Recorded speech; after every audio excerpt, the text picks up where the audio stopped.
This is the Plagmanrules Podcast. All right, welcome everybody to the Monday edition. It's Monday, July 31st. Believe it or not, we are now 3/4 of the way through the summer movie season. So with that, now we're going to kind of look ahead a little bit because once the summer movie season's over, we get into the fall movie season. And this is where the box office receipts really start to fall off. We'll get some of the lowest opening weekends of the year. But the quality of the movies sometimes goes up. I know there are some summer blockbusters that, yes, do end up being fantastic films, but to a degree, a lot of the greatest films of the year come out in the next 2 to 3, 4 months after August. So to kind of look at that, we're going to be previewing a little bit as far as what we know so far of what's going to be happening at some of the upcoming film festivals. The two in particular we're going to talk about today are the Toronto International Film Festival, or TIFF, which is one of the biggest film festivals of the year, and of course, the Venice Film Festival, which actually comes first. That's actually going to be toward the end of August. So we'll talk about both of those festivals, what's coming up, what films we can kind of look at right now and kind of place the early bets on for what could potentially be some awards consideration films. We'll look through a lot of that kind of stuff. All right, but first, let's take a look at what happened at the weekend box office. Taking a look at the weekend box office receipts here, Dunkirk is, at least by the estimates here, projected to be the number one grossing film for the weekend. This is the first time in a while we've had a movie be number one for 2 weekends in a row, and actually Warner Brothers had the last honor of that, and that was Wonder Woman. Another $28 million this weekend. It was only off 44%, which I was actually expecting it to fall off maybe 40%, closer to 30-something million. So maybe a little bit of a letdown there for it to drop that much, but still, when you consider that most summer blockbusters do fall at 50 to 55, sometimes 60% from week 1 to week 2, that's a really good hold. And I don't know if Dunkirk's going to go on to have those spectacular holds the way that Wonder Woman has. And that movie, by the way, after 9 weekends at the box office, is still in the top 10. I don't know if I could have predicted that. So at this point, worldwide, Dunkirk, it hasn't hit $250 million yet, but that's okay. It only had a production budget of around $100 million, probably factoring in closer to $175 million after marketing costs and back-end deals and all that. It's roughly made its budget back and earned Warner Brothers a little bit of money. I mean, it's by no means a runaway hit at this point, but if we had to guess what's it going to earn by the end of its domestic haul here in the States, we're probably thinking 150 to 175 million, somewhere in that range, which sure, for a Nolan movie sounds really low, especially when you consider the success of the Dark Knight trilogy, but the fact that this was not a Batman movie, it wasn't a big interstellar, sci-fi movie that had the Christmas season to benefit off of it. But no, instead this was a smack dab middle of the summer movie. It's probably gonna get, if it's 175 million, that's still a great haul. It could even, again, if it does hold like Wonder Woman does, maybe 200 million is not out of the question. Okay, we've got a couple other movies to talk about here. The Emoji Movie came in second place, and, relatively, this is not the best opening in the world, especially when we consider that it was opening in more than 4,000 theaters. It only garnered about $25.6 million. Now, I had it pegged to actually beat Dunkirk at probably closer to 35 million. So yeah, on that regard, it is a bit of a letdown. And also tracking-wise, it was kind of aiming more toward the 30 million plus range. So it's probably not the best opening in the world. Still, when we do consider that animated films this year, outside of Despicable Me 3, have just not been clicking at the box office. Like Cars 3 is a bit of a disappointment. That hasn't even topped 150 million here in the States. Captain Underpants didn't score very well either, and there's other various examples here through the summer. So this is add this one to the list of films that normally family audiences are usually out in force every weekend practically to see some of these movies. This is another disappointment. We'll see. We've got like The Nut Job 2 is coming up in a couple weeks. We'll see if that one maybe benefits a little more. Girls Trip this weekend, only off 35%, a bit of a surprise, still clearing 20 million here at the weekend box office. This is its second weekend. The movie has earned about 65 million now here in the States. It hasn't opened in a lot of foreign markets yet, so that's still a runaway hit for the studio at this point. 19 million was the production budget. We're probably thinking closer to 50 million after marketing and back-end deals and all that. Yeah, they've already broken even and gotten a little bit of money for it, and I don't think it's going to stop either. So it kind of struck me all of a sudden. I was like, wait a minute, what happened about this time last year that was such a big box office hit? Bad Moms, and that came out, held really well, and was like in the top 5 of the box office for like 6 weeks or whatever it was, did spectacular business, crushed, and made over $100 million. It looks like Girls Trip could very well be in that same ballpark. Not in the same ballpark, though, is Atomic Blonde, which was another new release this weekend, opened to $18.5 million. This, yeah, has to be looked at as a bit of a disappointment. It doesn't have a huge production budget, only about $30 million, and it's at about $25 million once you factor in the foreign box office. And again, that was another one that hasn't opened in a lot of foreign markets yet. So as long as it holds okay here in the States, maybe clears 50 million, then okay, it gets its money back. It'll also probably make a little bit of money for the studio, but again, not a spectacular opening. I saw the movie, I thought it was good. Basically, aside from a few of the action sequences and Charlize Theron's performance and her character, it's your pretty standard spy pick, but it's not a terrific opening. I was hoping more for like 25 million. And tracking was probably closer to like 21 million. So yeah, it is a little bit of a disappointment on those regards. A couple other ones we'll mention here. Last week we saw Valerian and the City of a Thousand Planets open, and it was, here in the States, close to the estimates, but not exactly a runaway hit. At least here in the States, doesn't look like it's going to be anywhere close to that. Fell 60%.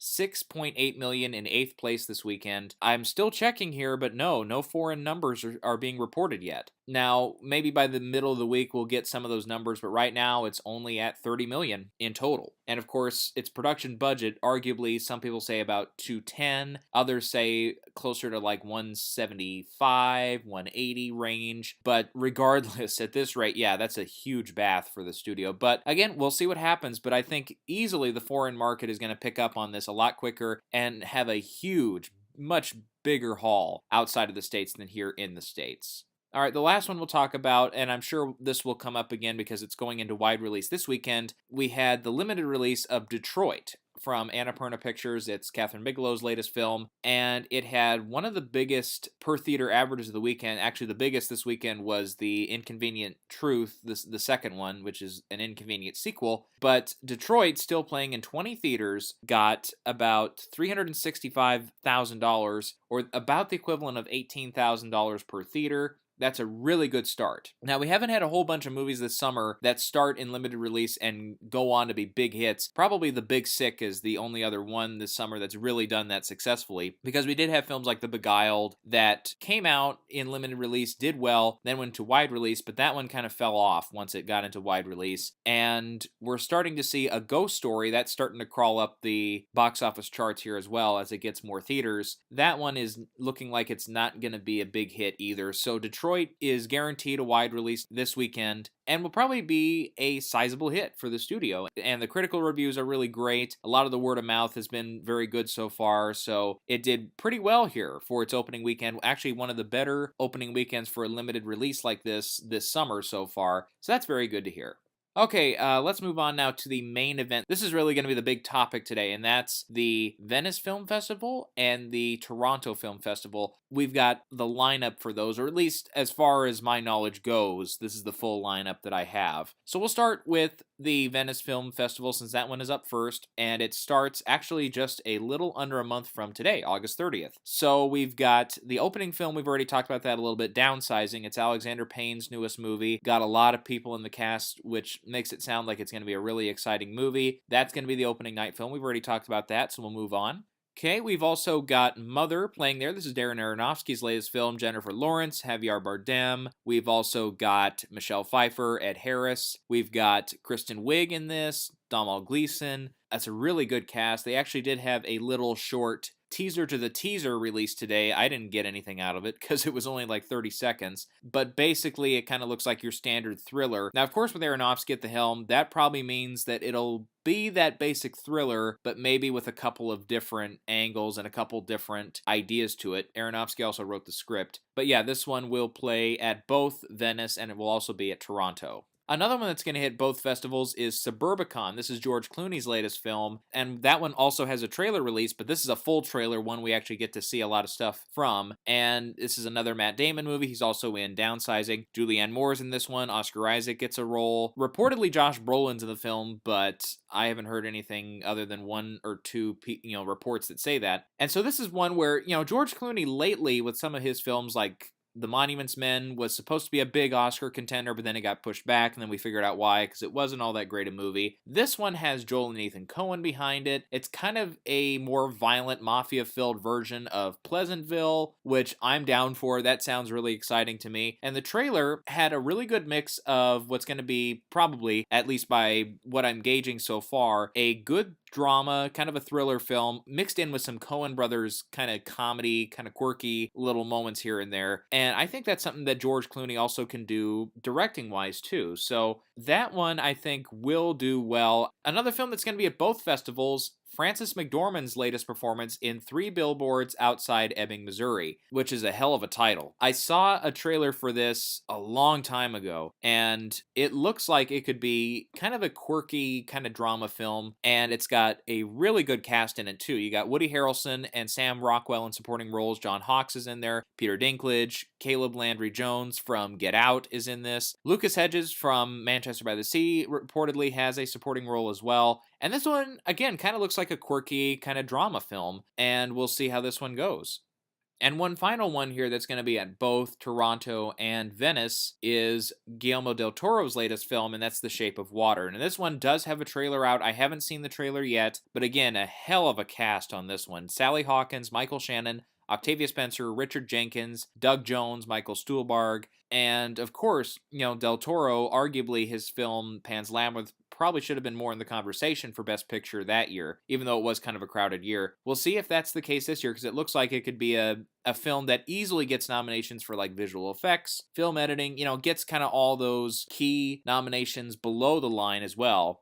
That could really lead to 7, 8, 9 nominations, potentially, if it's that good. And I've heard reports of people who have seen it, and they say, yeah, this is probably one of his best films, if not the best film he's done in a long time. Okay, one more we'll look at here that's at Venice, and I believe this one is also at Toronto, and that one's Victoria and Abdul. Now this one, it's got a few really recognizable names in the cast. You've got like Judi Dench is leading this. Eddie Izzard is in here. Michael Gambon's in this, Olivia Williams, and it's the newest film from Stephen Frears, whose last couple films have been Best Picture nominees. So this one, I'm kind of thinking right now, this one also has a trailer. I'm kind of thinking with this one, just based on the trailer and the fact that it is Stephen Frears who got a nomination and a win for Helen Mirren for The Queen, could be the second Oscar for Judi Dench. She is an actress who does such good work so consistently. I'm going to be surprised if before she's all said and done with acting, if she doesn't have 2 Oscars on her shelf. I think this will be the best chance so far to get her that second Oscar.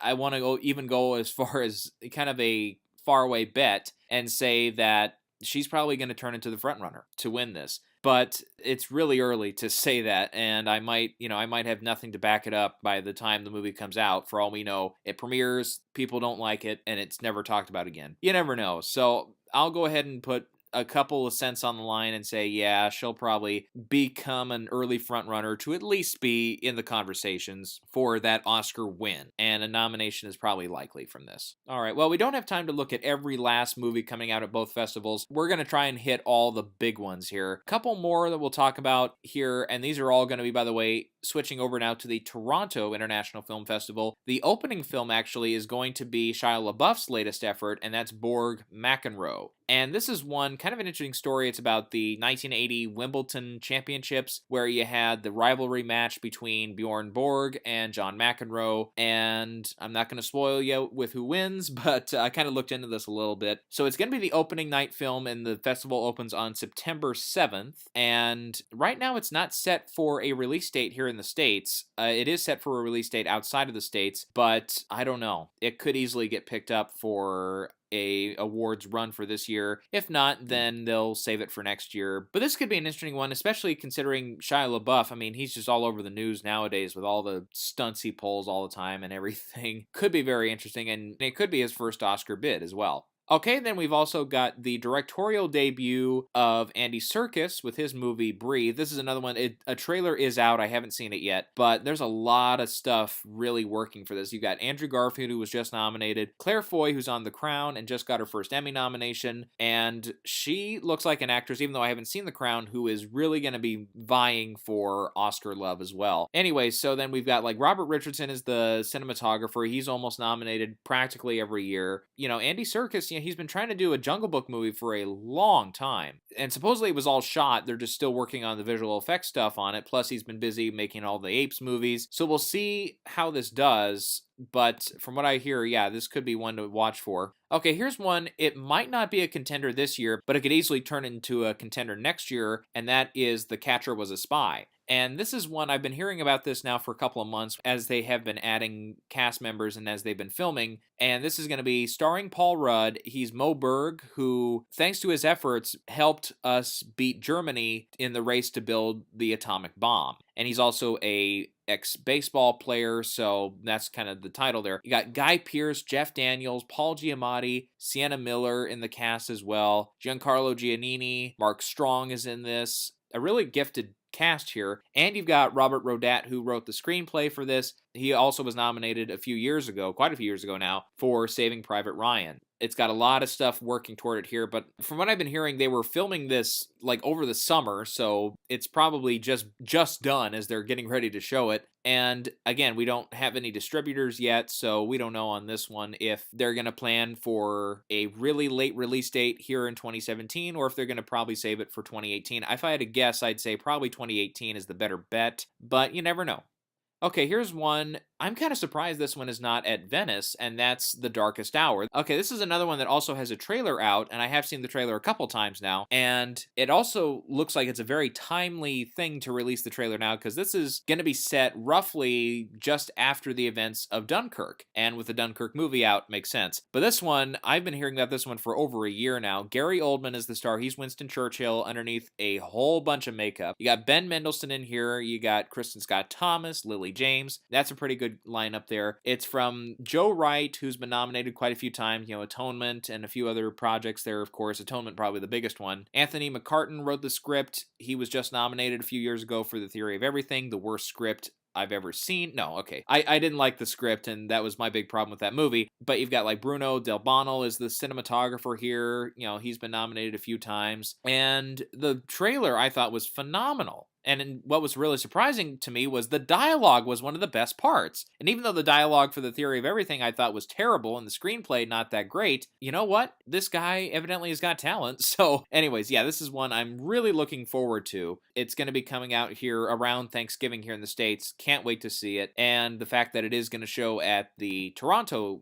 Film Festival, really good sign. Okay, now we've got potentially what could be another Oscar bid for Annette Bening in Film Stars Don't Die in Liverpool. She's playing Gloria Graham. That's a great role to play. And she's got a phenomenal supporting cast behind her. Like you got Jamie Bell, Vanessa Redgrave, Julie Walters in it as well. And it's just a fascinating story. I mean, just any story you can make about Gloria Graham, I think is going to capture a lot of interest. So we'll see how this one goes, but this one again sounds like it could be very interesting. Here's one that's kind of strange to me. It's Mary Shelley, of course, based on Mary Shelley, the author of Frankenstein, the novel. You got Elle Fanning playing her. Douglas Booth is in it. You've also got Maisie Williams and Joanne Froggatt in it. Kind of an interesting cast there. And it's supposedly going to be about Mary Shelley's life and her marriage and everything. As far as I know, that's what it's talking about. It's not really, to my knowledge, going to get into the writing of the book Frankenstein, but I could be wrong about that. Okay, here's another one that has a trailer out already, The Mountain Between Us, and we've got Idris Elba, Kate Winslet, Dermot Mulroney, and Beau Bridges in this one.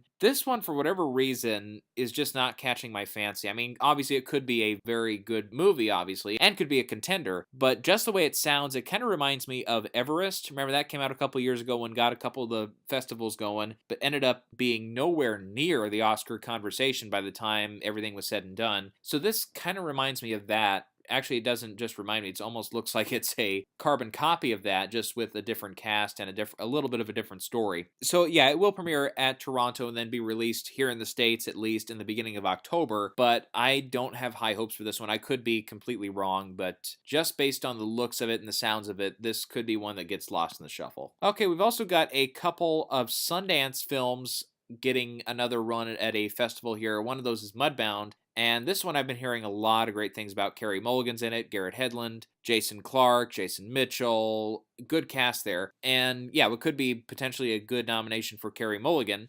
Going to be released by Netflix, which I know some people at some film festivals really hate Netflix, so maybe that impacts it a little bit. But still, I've heard it's a great movie, and I'm sure when it comes on Netflix, it'll be a fun watch. Another one that premiered at Sundance and now is getting another chance is Call Me By Your Name. This one could be, again, from what I'm hearing, the first nomination for Armie Hammer, who has supposedly a really good role in this. Also, Michael Stuhlbarg gets a little bit of a role here. Those are some recognizable names. And it's kind of a romance film where it's two men having the romance, which sometimes, yeah, will get the Oscar voters' contention, obviously. Like, there's some examples like Brokeback Mountain, among others. So, yeah, that could be part to do with it as well. And I've also just heard it's a phenomenal movie. And it got really great reviews at Sundance, and it's picked up by Sony Pictures Classics. They always do a really bang-up job on getting their movies mentioned and nominated and everything. So, that's one we'll probably have a good eye on. Okay, a couple more we'll talk about here. We had the Boston Marathon bombing movie last year, Patriots Day, which a lot of people said would be a contender, like a big one. Didn't end up getting a whole lot. But another one on the same subject is kind of a more intimate story, and that's Stronger. This stars Jake Gyllenhaal, Tatiana Maslany, Miranda Richardson, and Clancy Brown are in this one too. And it's kind of just a one person's kind of story from this, where poor guy lost his legs in the marathon bombing. This one, I know a trailer is out. Again, I haven't seen it yet, but I've heard really great things from the trailer that make it look like it'll be, yeah, kind of your stereotypical biopic and also kind of your kind of schmaltzy film, but that Gyllenhaal is all in on this, and he's also a producer on the film. And it's from David Gordon Green, who I think, a few of his films don't hit with everybody, but other ones do. So we'll see how this one goes. Okay, a couple more to talk about here. Untouchable. This is one I've been hearing about for a while too. It's a remake of The Intouchables, which was, when it came out in France a few years ago, probably closer to 5 or 6 years ago now, was the biggest film of the year over there and got a lot of people here in America, at least, really talking about it. Now, Bryan Cranston, Kevin Hart, Nicole Kidman is in this, Juliana Margulies. So yeah, a lot of great members in there. You got Aja Naomi King, who was kind of a breakout star last year with the Birth of a Nation movie, even though that film didn't get a lot of traction at the box office or with the Academy Awards. Her name still, rung out and is still memorable. So we'll see how this one goes. But yeah, I mean, just from the way the French film sounded, it was going to be kind of a tear-jerking movie, but at the same time, kind of a heartwarming movie. And personally, Kevin Hart, like almost every movie I've seen him in, I don't like the movie. But I've seen some of his stand-up stuff, and he could be a really funny guy. And hopefully, yeah, this is kind of his big break where he finally gets maybe a little bit of room to stretch his dramatic chops, and he can finally get a movie that I really like just in general, and that I can really like him in too. All right, we got a couple other ones to talk about here. One of the ones that I am just dying to see, and will probably be one of my most anticipated of the whole awards season, is Battle of the Sexes, another tennis movie here. But this one could potentially be a back-to-back nomination for Emma Stone, because she won last year for La La Land. Could be nominated for this. She has a really historic role of Billie Jean King, and Bobby Riggs is played by Steve Carell. That's a great pairing right there. You've got Simon Beaufoy writing the script. He got his Oscar win for Slumdog Millionaire, Andrea Riseborough, Sarah Silverman, Bill Pullman, Elizabeth Shue. A lot of great actors in this one. And of course, it's from the same pair that directed Little Miss Sunshine. So this is one that is going to premiere at the Toronto International Film Festival. Then it's going to be released almost immediately after that in the middle of September in limited release. Hopefully it'll be hitting wide release by mid-October. And we've gotten a couple trailers here. The first trailer I've seen, the second one I haven't, but that first trailer really got me pumped to see it. And I think it's a fascinating story too. Okay, one that I really have been gaining interest in lately is The Current War. That's going to be a Thomas Edison biopic and kind of his battle with George Westinghouse. And again, a phenomenal cast in this. You've got Benedict Cumberbatch as Edison, Michael Shannon as Westinghouse, Nicholas Holtz in this, Catherine Waterston, Tom Holland, Matthew McFadden. And it's going to be a Weinstein movie. Weinstein, of course, always has to have a couple of nominees in the Best Picture category every year, or big contenders at least. This one just sounds like an interesting topic, first of all, and really is a movie that I think people would really like to see. So, yeah, that one I've got high hopes for. Another really fascinating one is I, Tonya. This is going to be Margot Robbie's really first bid in a long time to get an Oscar nomination. I know there was some conversations back with Wolf of Wall Street. She's in this as Tonya Harding, which I've seen a little bit. I saw a clip of a 30 for 30 special on this because it is, sports, and just sounded like one of the most fascinating stories. I mean, it really sounds good. She's in this. You've got Sebastian Stan, Allison Janney, Julianne Nicholson in this as well. Again, I won't spoil you with everything that happens, but it sounds like it could be a really kind of thrilling drama film with a really nice subject matter here. Now, probably one of the more interesting ones that could be a bit of a gamble here, actually, and that's Lady Bird. It's a kind of a comedy film from what I've heard about here. And again, a good cast on this one. Saoirse Ronan's the lead actress. Laurie Metcalf, Lucas Hedges, Tracy Letts is in this as well. I haven't heard much about the story yet, but it kind of was a last-minute thing now that kind of came together. But Greta Gerwig, of course, this is her directorial debut, and she did a phenomenal job in one of the most underseen movies of the last couple of years, Mistress America. She was really good in that, and she also is the writer on the film. So we'll see how this one goes with her. Could be her first nomination in a couple of categories. All right. Well, I guess that's all we'll have time for here. I mean, obviously, when the festivals happen, we'll have a lot more coverage on it. We'll talk about kind of the day-to-day things there. We'll do a lot going on there. Again, I know there's a lot of people who watch my channel who really like the Oscar conversations and the live reactions to the nominations and stuff. So yeah, I mean, it's been a while, of course, since we've talked about that because we haven't, it's not time yet to talk about the Oscars. Those days are coming. We'll get there, but definitely wanted to mention those as well. And yeah, so I think that's going to wrap this episode up. Just a couple of things before we go. If you have any ideas or discussion points you want brought up on the show, you can leave a comment here on YouTube. Otherwise, I do have a Gmail account set up. That's plagmanrulespodcast@gmail.com.